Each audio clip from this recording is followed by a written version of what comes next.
Bonjour, je suis Sébastien et vous êtes sur Santé et Sécurité, le podcast. Dans cette seconde interview, je reçois donc notre deuxième médecin généraliste, Chloé. Outre quelques questions identiques que j'ai posées à chacune d'entre elles, avec Chloé, nous revenons sur la situation des soins palliatifs en France et du droit à mourir, et j'ai interrogé Chloé aussi sur l'avenir de la médecine générale. Je vous souhaite une bonne écoute.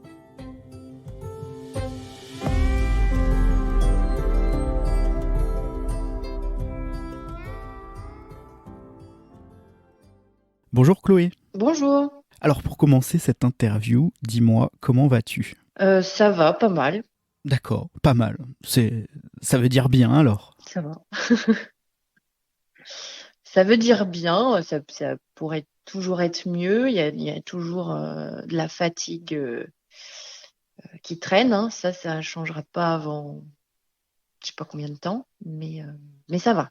Ok, alors, ma première question, qu'est-ce qui t'a motivé à participer à cette expérience podcastique un peu particulière ? Alors, ce qui m'a motivée, c'est que je pense qu'au moment où la demande, là, l'annonce était parue sur Twitter, et encore maintenant d'ailleurs, j'étais dans une période où je ressentais pas mal de difficultés dans mon travail. Bon, j'en ai toujours ressenti, mais là, il y avait peut-être ce côté un peu particulier où en plus, on était sur une pente un peu ascendante dans le montage de la maison de santé, l'arrivée de la collègue, plein de choses qui se rajoutaient même en dehors du travail de consultation simple, entre guillemets, qu'on fait tous les jours. Et je ressentais un peu de colère, en fait, face à toutes les difficultés devant lesquelles on se retrouvait. C'était au moment des négociations conventionnelles aussi, qui partaient. Et ouais, pas mal de colère vis-à-vis de tout ça, parce que l'impression de se retrouver face à des absurdités, des trucs administratifs stupides, qui nous mettent des bâtons dans les roues pour rien, qui nous font perdre du temps. Et j'avais envie déjà, d'une part, d'exprimer ça, parce que quand on est en colère, on ressent le besoin de l'exprimer, je pense. Et puis aussi, un petit peu plus sur le fond, euh, je pense qu'il y a un décalage assez important entre l'image qu'on peut avoir du médecin généraliste un peu de base euh, au niveau de la société, avec un peu l'image du, du, du bobologue et parfois pas grand-chose de plus, ou les généralistes qui travaillent pas assez, qui sont pas assez formés, qui voient des rhumes et des gastro. C'est un peu des fois ce qu'on ressent. Et bah déjà, la façon dont on nous voit, nous, forcément, dont on se voit soi-même, parce que on aime se voir de manière un petit peu plus euh, valorisée que ça. Mais même, en fait, il y a un truc que je comprends pas bien, c'est que je trouve que aussi dans les relations individuelles, dans l'intimité de la consultation, en fait, parce que c'est quelque chose qui tient presque à l'intime, je pense que les gens ne nous voient pas comme ça. Je pense que les gens sont ont beaucoup plus de gratitude pour tout ce dans quoi on peut les accompagner. Ils viennent vraiment nous voir avec des trucs. Moi, je suis encore hallucinée, en fait, après presque 8 ans d'installation, ce qui commence déjà à faire une petite expérience, de tout ce avec quoi les gens peuvent venir nous voir, tout ce qu'ils peuvent nous raconter, tout ce qu'ils peuvent nous confier, des choses qui sont manifestement hyper intimes, hyper importantes pour eux. Euh, et voilà, et pour nous demander de les aider. Et du coup, moi, c'est vrai que je comprends pas trop ce décalage. Et je me dis peut-être que donner accès euh, à notre vécu à nous et notre sentiment à nous, ça peut aider. Moi, je trouve qu'on gagne à ce que les patients nous voient comme aussi des êtres humains avec des difficultés, des doutes, des incertitudes, de la fatigue éventuellement. Et je pense que ça peut que... moi, j'en fais l'expérience, en tout cas à titre personnel. Euh, j'ai un truc débile, mais quand voilà, un patient vient m'exposer des symptômes, que j'essaye de lui demander voilà, des précisions, que je l'examine, si à la fin j'ai un doute, je lui dis très explicitement, écoutez, je vous ai bien écouté, vous m'avez parlé de ça, de ça, de ça. Je vous ai regardé, j'ai remarqué telle et telle chose. Avec tout ça, moi, je ne peux pas vous dire exactement ce qui se passe. J'ai besoin de faire tel examen complémentaire. J'ai besoin qu'on se revoie dans tant de temps. Et j'ai l'impression que ça fonctionne bien. Au contraire de ce qui a pu être un peu le modèle, on va dire, ancien de... Bah, moi, j'ai encore un collègue, par exemple, dans le coin, là, qui est bon, proche de la retraite. C'est impensable pour lui de dire à un patient qu'il ne sait pas ou qu'il a un doute ou un truc comme ça. Mais impensable.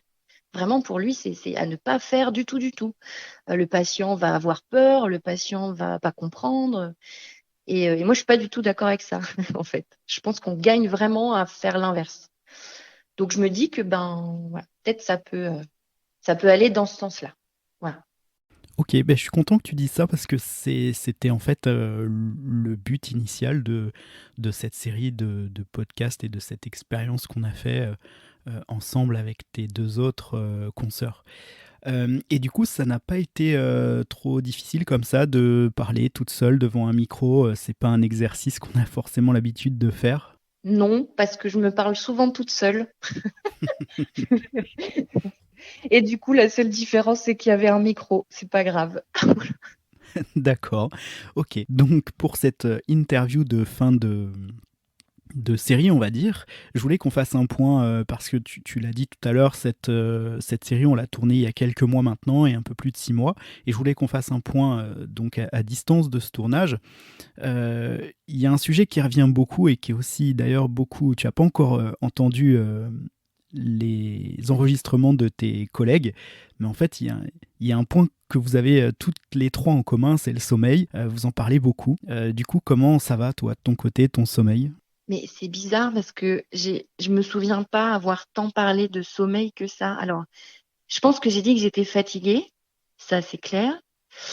Alors après, c'était Roxane, enfin ma petite ne faisait pas ses nuits encore. Elle a fait ses nuits, je sais pas, genre en avril, un truc comme ça. Donc il y avait de ça, je pense. Donc maintenant, elle fait ses nuits. Donc ça, c'est top. Ça, c'est génial. On revit. Mais ça, c'était plus le côté personnel parce que en dehors de ça, je dois dire que j'ai cette chance, à part des moments où ça a été pour plein de raisons particulièrement difficiles, mais euh, les soucis au travail, moi, ça n'a jamais impacté mon sommeil. Là, j'ai toujours bien dormi. Ça, c'est pas. J'ai beaucoup de chance quand j'entends parfois justement des patients m'en parler. J'ai pas trop de. J'ai jamais trop fait d'insomnie, de trucs comme ça. Mais par contre, la fatigue, elle est là. Ça, c'est clair. Mais bon, ben ça, c'est après fatigue physique, fatigue psychique. Quand on fait des métiers comme ça, avec quand même énormément d'investissement d'énergie, ça reste quelque chose d'assez inéluctable, je pense.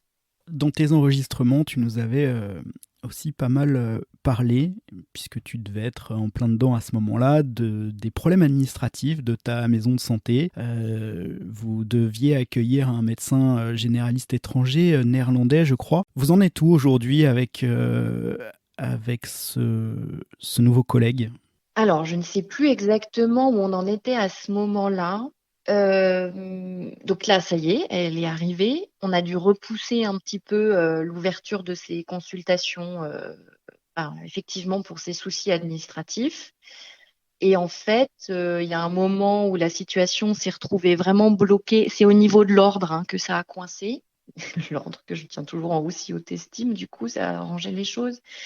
Donc c'est au niveau de l'orgue, ça a coincé et à un moment, ça s'est retrouvé bloqué avec notre ordre départemental. Et en fait, ben, jouer le tout pour le tout. J'ai dit, de toute façon, je perds rien. J'ai appelé l'ordre national. Voilà. L'ordre des médecins est organisé en fait à différents niveaux, départemental, régional, national. Et, euh, et j'ai appelé l'ordre national. Alors gentiment, hein, j'ai expliqué qu'on était en difficulté, j'ai expliqué la situation, j'ai tout dit. J'ai dit la communication est dans l'impasse avec notre ordre départemental. Ouais, j'ai dit ça comme ça. Et en fait, eh ben voilà, je suis tombée sur une personne qui a été compréhensive, qui a bien voulu m'aider, et dans les quelques jours qui suivaient, ça a été réglé. Mais ça, après, c'est un peu comme partout, ça dépend sur qui on tombe, quoi. Surtout dans l'administratif, c'est-à-dire à partir du moment où le règlement est fait de manière stupide, soit on tombe sur quelqu'un qui suit aveuglément le règlement sans rien écouter et qui sort pas le nez de ses papiers et on arrive vite dans l'impasse, soit on tombe sur quelqu'un, alors qui a peut-être aussi plus de coups des franches, mais voilà, soit on tombe sur quelqu'un qui a envie de nous aider et ça peut passer. Donc c'est comme ça à l'ordre des médecins, c'est comme ça à l'ARS, c'est comme ça à la CEPAM. Dans un petit peu toutes les grandes institutions administratives, ça va toujours être un peu la même difficulté. Et on toque à la porte jusqu'à ce qu'on tombe sur quelqu'un qui va nous aider. Voilà. Donc après, il y a encore eu des petites trucs rigolos, hein. C'est-à-dire que donc effectivement, ma collègue est néerlandaise et en fait, les Néerlandais, ils ont beaucoup tendance à garder leur nom de jeune fille. Surtout que elle a commencé à travailler avant d'être mariée. Voilà, c'est le docteur X, elle est toujours restée le docteur X. Et à un moment, ils lui ont quand même reposé des questions en disant, mais attendez, on comprend pas. Voilà, vous êtes mariée, Madame Y, et vous voulez travailler sous le nom de docteur X. Comment c'est possible? Eh ben, c'est possible parce qu'on est en France au XXIe siècle, hein, et que si elle a envie de garder son nom de jeune fille pour travailler, ben voilà, c'est possible, quoi. Petit décalage, petit décalage entre la vie réelle et des fois, j'imagine, les règlements administratifs. C'est comme ça. Vive l'administration en France alors. Voilà. Ah, mais ça, c'est. Et dans le même ordre de sujet, vos difficultés économiques sur la SCM, vous avez réussi à les régler du coup? Oui, alors au prix de beaucoup de temps passé avec le comptable pour démêler la pelote de laine qui s'était faite. Mais oui, oui, on y arrive. Alors au niveau de la structure CISA, par contre, c'est-à-dire la maison de santé à proprement parler, comme on est toujours en montée en charge, on a quand même encore très très peu de visibilité sur les subventions qu'on va pouvoir avoir dans les 2, 3 années à venir, je pense, le temps qu'on prenne aussi notre rythme de croisière. Et ça va encore être compliqué à gérer un petit moment, je pense. C'est-à-dire que, donc, en fonction de tout ce qu'on va faire comme action pour les patients, de prévention, d'éducation thérapeutique, de prise en charge, tout ce qu'on peut faire au niveau de la maison de santé pour améliorer l'accès et la qualité des soins pour la population qui nous entoure, on a un certain nombre de points. Et ces points, ils nous les comptent à la fin de l'année. Enfin, à la fin de l'année. En fait, on a le résultat même au mois d'avril l'année d'après. Et là, on sait combien on a de points et combien on a de sous. Mais c'est un peu comme avec la ROSP, là, la rémunération sur objectif de santé publique, c'est-à-dire on ne sait jamais bien comment eux, ils vont interpréter, des fois, nous compter les points ou pas. Voilà, c'est pas forcément hyper clair comme système, donc on manque de visibilité. Bon, c'est pas ingérable, mais c'est vrai que ça demande quand même pas mal de temps et de charge mentale à investir pour pas se retrouver le bec dans l'eau. Ça marche. Ben, merci Chloé. C'est intéressant que tu aies évoqué cette problématique parce que du côté patient, on ne se rend pas forcément compte que derrière, en fait, il y a de l'administratif, il y a une entreprise en fait, et que c'est aussi d'autres soucis et d'autres contraintes à gérer. Donc c'est intéressant d'avoir ton retour là-dessus. J'ai encore 2 questions pour toi. La première, je voulais qu'on reparle de soins palliatifs. Tu nous en as longuement parlé quand tu as évoqué une de tes prises en charge. c'est un sujet de fond, j'ai l'impression, qui est latent en France. On en reparle très régulièrement de cette problématique des soins palliatifs, du droit à mourir, etc. Est-ce que les choses ont évolué depuis 6-8 mois de cette prise en charge dont tu nous as parlé? Je veux dire, quand je dis les choses ont évolué, c'est sur le soin palliatif en France. En fait, on en est où aujourd'hui de ça? Eh ben, je dois dire que même moi, j'ai du mal à suivre, en fait. Euh, donc, moi, si j'ai bien compris, ce qui se passe maintenant, c'est que on en rediscute, mais en fait, de la même manière, c'est un marronnier, en fait. Donc, c'est quelque chose qui revient sur le tapis un petit peu tout le temps. Donc là, ils voudraient faire évoluer la loi, mais je comprends pas bien comment le débat est organisé. On a un peu l'impression d'avoir tout le temps les mêmes positionnements qui remontent. Donc, on entend un tout petit peu les patients ou les proches, pas, je trouve pas énormément, hein. Bon, après, je suis pas hyper connectée, branchée. Moi, j'écoute un peu la radio, je suis un peu sur les réseaux sociaux, mais sans plus. Je trouve qu'on n'entend pas énormément les patients quand même. Euh, Ce qu'on entend, c'est toujours des cas malheureusement dramatiques et il faut les entendre aussi, voilà, de gens atteints de pathologies euh, évolutives, dégénératives, avec toujours des histoires terribles où effectivement ils vont aller faire la démarche d'aller en Suisse ou en Belgique pour avoir l'accès à l'euthanasie, des choses comme ça. Ce que je comprends complètement. Moi, en fait, enfin, si je prends mon avis un petit peu à chaud, euh, moi, j'ai envie qu'on avance. C'est vrai que des fois, je me retrouve devant des situations avec des patients, je me dis, mais pour ce patient, il faudrait que ça existe, le droit à l'euthanasie. Euh, et puis, dernièrement, je trouve qu'on a quand même, enfin, sur les réseaux sociaux, j'ai pas trop entendu à la radio, mais sur les réseaux sociaux, un peu plus entendu des patients qui ont peur qu'il y ait des dérives d'une loi sur le droit à mourir.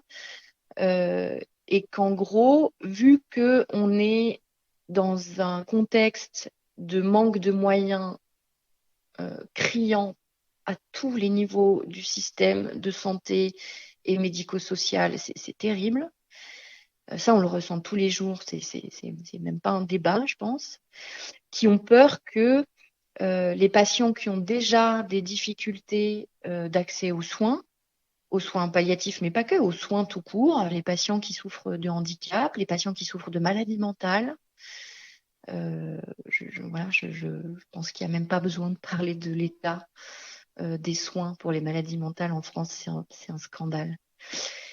On a entendu des patients ou des représentants de patients dire, mais en fait, ces patients-là, il y a quand même un risque qu'on les envoie un peu vite vers le droit à mourir, hein, le droit à l'euthanasie, et qu'on fasse pas assez attention. Et j'avoue que moi, j'avais pas, je suis toujours un peu optimiste, enfin, je suis toujours un peu idéaliste. J'avais pas pensé à cette horreur, mais en fait, avec du recul et avec le manque de moyens qu'on ressent, oui, je pense que c'est une peur légitime. Et du coup, ma réaction à chaud bah oui, tous les patients devraient avoir le droit de demander à mourir, etc. Je l'ai un peu, j'ai un peu mis d'eau dedans. Et le problème, c'est que j'ai pas la solution. C'est-à-dire que tant qu'il n'y a pas les moyens qui sont mis sur le médical et le médico-social, je pense qu'il n'y a pas de solution à cette question. Et c'est terrible parce que, que ce soit dans les mois ou les années à venir, vu l'évolution de nos démocraties occidentales, les moyens, je les vois pas arriver. Je vois pas bien qu'on va dans cette direction. Donc, je crois qu'on va encore faire avec nous les moyens du bord, essayer de se faire des réseaux entre professionnels qui ont envie de faire les choses bien. Toujours pareil, toquer à la porte jusqu'à ce qu'on tombe sur quelqu'un qui veuille bien nous aider et puis on va se débrouiller comme ça en accompagnant nos patients du mieux possible. Voilà. Mais ça compte beaucoup de faire des réseaux. Là, je me rends compte parce que je suis en train de m'investir aussi, de commencer à m'investir beaucoup sur la question de la prise en charge des violences intrafamiliales. Et en fait, prendre le temps de sortir la tête de l'eau, justement, d'aller toquer aux portes pour essayer de faire avancer des trucs malgré le manque de moyens, et ben finalement, quand on arrive à se trouver entre deux, trois, une demi-douzaine de personnes qui étaient un peu chacun dans son coin à ramer avec beaucoup de bonne volonté, quand on se met ensemble, on arrive à faire des trucs pas mal. Voilà. Mais ça va être ça. À notre échelle, ça va être ça. Ça marche. Eh ben, merci pour ta réponse très complète, Chloé. Ma dernière question. On a tourné, tu en as parlé tout à l'heure, on a tourné cette série de podcasts pendant les négociations conventionnelles de la médecine libérale avec la CPAM, c'est ça? Aujourd'hui, cette convention, elle a été adoptée. Est-ce que tu peux nous partager ton avis là-dessus, nous dire si ça a changé des choses pour toi? Et puis enfin, comment toi, personnellement, tu vois l'avenir de ton métier? Alors, ben justement, en fait, cette convention, elle n'a pas été adoptée. Ça a été un échec. Ce qui a été adopté, c'est ce qu'on appelle un règlement arbitral, c'est-à-dire que, alors de ce que j'ai un peu compris, légalement parlant, il ne peut pas y avoir, euh, il ne peut pas, on peut pas tomber dans un vide juridique si les négociations conventionnelles arrivent à l'échec, comme ça a été le cas. Donc, ils sont obligés de faire un truc un peu à la place, le règlement arbitral, qui est en fait un texte rapidement rédigé par quelqu'un qui est nommé par le ministère de la Santé et qui va servir de palliatif jusqu'à la reprise de nouvelles négociations conventionnelles. Mais ce texte, en fait, nos syndicats, par exemple, ils n'ont pas leur mot à dire dessus. Ils ont été écoutés, je pense qu'ils ont été auditionnés au moins, mais c'est tout. C'est pas des négociations conventionnelles vraiment signées avec les syndicats. Et donc, ce texte, il a acté que, alors que je dise pas de bêtises, généralement, c'est avec des petites modifications un peu à la marge. Donc, il va quand même y avoir une revalorisation de ce qui s'appelle le forfait médecin traitant, c'est-à-dire une rémunération qu'on reçoit en dehors des rémunérations reçues par les consultations en fonction du nombre de patients qu'on suit. Donc, plus on suit de patients et plus on a de forfait médecin traitant. Et puis, il va y avoir une petite revalorisation de la consultation de 1,50 € à partir du 1er novembre. Et puis, une petite modification sur des consultations un peu particulières qu'on pouvait coter un peu plus cher dans le suivi justement des patients qu'on suit, qui sont en situation de soins palliatifs. C'est-à-dire que jusque-là, on avait le droit de coter que 4 fois une consultation majorée, pardon. Et là, ça va être illimité, je crois. Voilà, parce que les patients qu'on suit qui sont en soins palliatifs, c'est sûr que des fois, malheureusement, ça va assez vite. Et puis, des fois, c'est peut-être aussi malheureusement d'ailleurs, ça prend du temps. On peut être dans l'accompagnement d'un patient qui est en soins palliatifs pendant des semaines, pendant des mois, suivant le souci, suivant comment ça se passe. Et on les voit bien plus que 4 fois, hein, heureusement. Et si, la dernière chose, ça a été acté tout de suite, mais je pense qu'ils n'avaient pas trop le choix. C'était l'histoire on peut coter un peu plus cher la première consultation qu'on prend avec un nouveau patient en ALD. Mais ça, c'est parce que, vous savez, ils s'étaient fixé l'objectif de tous les patients en ALD ont un médecin traitant d'ici, je ne sais plus quelle date. Ouais, là, je pense que du coup, ils n'avaient pas trop le choix que d'acter ça tout de suite. Donc, voilà, pour l'instant, c'est des petits trucs à la marge. On attend que les négociations conventionnelles reprennent avant la fin de l'année, je crois. Ils sont obligés de toute façon. Moi, j'en attends pas grand-chose. Bon, il y aura pas trop le choix. Je pense qu'il y a quand même un minimum de revalorisation, plus que maintenant ou pas, je ne sais pas. Parce qu'à un moment, il y a une telle inflation que l'équilibre financier au niveau de l'entreprise cabinet médical, c'est vrai que c'est pas si simple que ça à gérer.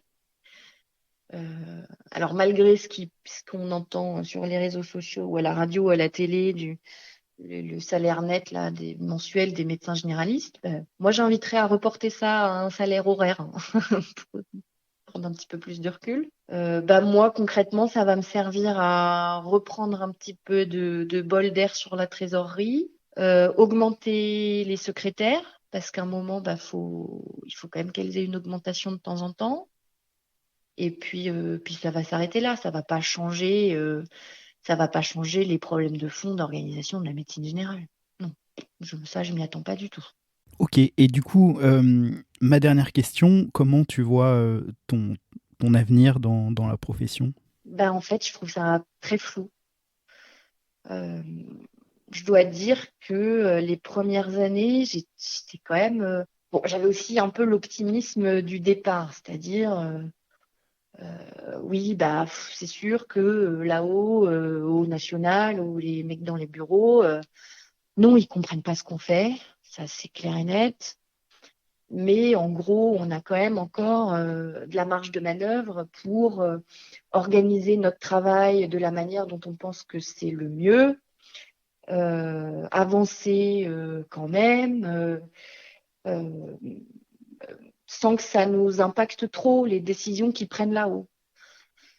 Et en fait, plus ça va, plus ça nous impacte, parce qu'ils viennent vraiment de plus en plus acter, alors notamment justement sur du financier, c'est-à-dire la manière dont ils viennent organiser de plus en plus la rémunération pas que des médecins généralistes, hein, de toutes les professions libérales de premier recours. Plus ça va, plus les taux se resserrent quand même. C'est-à-dire plus ça va, plus la question euh, finance rentre dans la prise en compte de la manière dont on va organiser notre travail. Et du coup, moins on a de marge de manœuvre. C'est-à-dire que pour donner une idée un petit peu concrète, moi, au début où je me suis installée, donc en fait, notre rémunération, c'est un peu deux grandes parties. Il y a d'un côté la rémunération qu'on reçoit par le tarif des consultations, remboursé par la sécurité sociale en grande partie, moins les franchises payées par les patients, mais qui, pour l'instant, restent anecdotiques. Pour l'instant, parce que là, ils ont déjà parlé qu'il fallait augmenter les franchises pour faire des économies. Pas bien dans quel sens on va pour l'accès aux soins, mais bref. Donc cette partie-là, et puis toute la partie forfaitaire. Forfait médecin traitant qui nous est donné en fonction du nombre de patients qu'on suit. Forfait structure qui nous est donné en fonction de tout un tas de critères de si on est organisé en exercice coordonné avec d'autres professionnels, type maison de santé, si on utilise bien l'outil informatique, si on utilise bien la télétransmission, etc. Et puis, forfait, rémunération sur objectif de santé publique. Alors, si on prescrit bien les antibiotiques comme il faut, si nos patients font bien leur dépistage, si nos patients avec certaines maladies chroniques ont bien les bons traitements, font bien leur surveillance comme il faut, plein de choses comme ça. Objectif de santé publique. Le problème, c'est que ces critères-là, les règles changent quasiment tous les ans. Ils sont extrêmement discutables, notamment sur les objectifs de santé publique, à la fois dans ce qui est fixé comme objectif et dans comment ils sont fixés. Et puis, donc, c'est un peu ce que je disais tout à l'heure avec les histoires, c'est un peu la même chose que les points pour les maisons de santé, c'est-à-dire que comment ils vont nous compter les points et combien ils vont nous coter de points. Manifestement, on se rend compte tous les ans au moment où la ROSP revient qu'il y a des erreurs. Bon, il y a manifestement, quand ils nous renvoient nos statistiques, des trucs complètement aberrants. Il y a des erreurs dans leurs stats, quoi, dans leurs ordinateurs, là-haut, là, je ne sais pas où. Et du coup, c'est un peu, à la fin, ça fait un peu chier, quoi, d'avoir une rémunération sur quelque chose qui est manifestement très fragile. Dont tous les ans, ça peut varier énormément. Et en plus, c'est discutable. Et, plus je fais ma compta tous les mois. Hein. Et donc, au début de mon exercice, j'y reviens après toutes ces explications, franchement, j'avais pas de souci à me faire. C'est-à-dire, je pouvais travailler, je pouvais organiser mon travail de la manière dont je voulais. Effectivement, j'étais toujours assez large sur mes rémunérations. J'avais vraiment pas à me plaindre. Bon, j'avais aussi moins de charges, Et si je voulais prendre plus de temps avec tel ou tel patient, je prenais plus de temps avec tel ou tel patient. Même si c'était toujours le même tarif de consultation, que j'y passe 10 minutes ou 1 heure, pas de souci. Si je voulais faire tel ou tel investissement dans mon cabinet, que ce soit en matériel ou en ressources humaines pour la secrétaire, par exemple, je faisais mes calculs, bien sûr, mais j'avais pas trop de soucis à me faire. Et là, plus ça va, plus c'est quand même, il faut quand même affiner les calculs, il faut essayer d'anticiper. Et typiquement, là, depuis la fin d'année dernière, je pense, quand je fais ma compta, je me rends compte que, en gros, ce que je reçois comme rémunération de par le tarif des consultations, ça me sert à payer toutes mes charges, qui sont des grosses charges, oui, peut-être, mais ça passe aussi par là d'avoir une qualité de travail pour nous et pour les patients qui est là. Donc, ça me sert à payer toutes mes charges. Et ce qui fait mon revenu à moi, c'est tout le reste, c'est toute cette partie forfaitaire. Mais encore une fois, cette partie forfaitaire qui, d'une année sur l'autre, change les règles, sur laquelle on n'a pas trop de visibilité et qui est discutable. Du coup, là, c'est vrai que je commence à me dire comment ça va se passer les années futures. Je crois que ça va aller toujours dans ce sens-là et que ça va être de plus en plus compliqué et qu'à un moment, je vais peut-être avoir le souci je pourrais plus organiser mon travail exactement comme je pense qu'il faut qu'il soit organisé pour être bien fait, pour les patients en premier, hein. Pour moi aussi bien sûr, mais pour les patients en premier. Et je commence à avoir des vraies inquiétudes que j'avais pas du tout avant. Voilà. Ok, eh ben écoute, merci pour cette grande réponse, encore une fois. C'est compliqué parce qu'il faut un peu revenir sur l'explication de comment ça marche financièrement et c'est complexe. Mais je pense qu'ils le font exprès. C'est-à-dire que cette histoire de rémunération sur objectif de santé publique, moi, je vois bien qu'il y a des trucs aberrants dans les stats qui me rendent. Mais en fait, il faudrait que j'y passe encore des heures pour réclamer. Alors, quelqu'un comme Richard Talbot, par exemple. Richard Talbot, c'est un médecin sur Twitter qui est au taquet sur tous les règlements, il connaît tous les textes par cœur sur son outil informatique. Mais des Richard Talbot, il n'y en a pas. Il y en a un sur 200 médecins généralistes. Enfin, voilà. Donc lui, il va prendre le temps d'aller réclamer et tous les ans, effectivement, il y a eu des erreurs en sa défaveur et donc il va aller là récupérer des sous sur ses objectifs de santé publique. Moi, en fait, déjà, je comprends pas tout, je suis pas au taquet sur les règlements, sur les dizaines et les dizaines de textes qui pondent tout le temps, qui des fois se contredisent entre eux. C'est incroyable de complexité. Et donc, je dis, je laisse tomber. Et potentiellement, je m'assois sur, je ne sais pas combien. Même chose avec l'outil informatique, c'est-à-dire là, ce qu'ils nous ont annoncé comme règlement sur tout ce qu'on allait devoir faire, mon espace santé, le DMP, l'utilisation de l'outil informatique là, qui devient hyper chronophage. Ça, j'en ai parlé dans les podcasts. Là, clairement, moi, je suis déjà en train de me dire les règles qui vont être obligatoires sur cette utilisation de l'outil informatique dans 2-3 ans, là, ça va me prendre tellement de temps. Et c'est impossible. Je veux dire, on ne peut pas encore perdre du temps alors qu'on est en pénurie, alors qu'on n'arrive même pas à répondre à la demande de soins.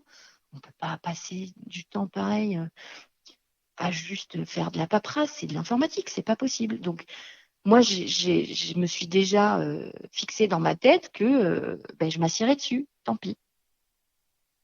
Je peux pas passer encore du temps. Non, c'est pas possible.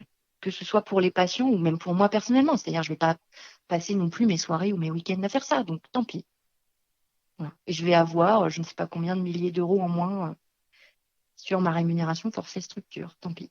Ok, donc un avenir quand même un peu sombre, quoi. Moi, ça m'inquiète. Ouais. Ok. Eh ben écoute, merci Chloé d'avoir répondu avec avec autant de sincérité et de générosité dans cette interview aujourd'hui, mais sur tes différents enregistrements aussi. Je sais que ça n'a pas été forcément simple pour toi et pour les autres aussi de prendre du temps à chaque fois, de se poser, voilà, parce que du temps, vous en manquez beaucoup aussi. Donc un grand merci pour ça. Est-ce que tu veux dire un dernier mot? Est-ce que... Alors, malgré les appréhensions à s'écouter et à voir éventuellement les réactions, j'ai quand même hâte de voir ce que ça va donner. J'ai hâte d'entendre mes consoeurs quand même, voir ce qu'il en ressort aussi. Si c'est, voilà, si c'est, on est toujours en train de se demander est-ce que c'est moi qui suis à côté de la plaque sur certaines choses ou pas. Donc, j'ai hâte de voir ça. Oui, donc je reprécise, je l'ai dit dans l'interview précédente, mais l'interview qu'on tourne aujourd'hui, on la tourne avant la publication des Oui, épisodes, oui. donc voilà.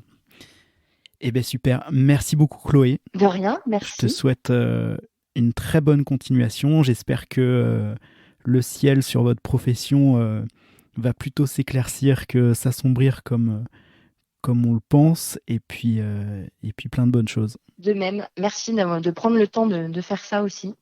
Et bien avec plaisir. Allez, à bientôt. À bientôt.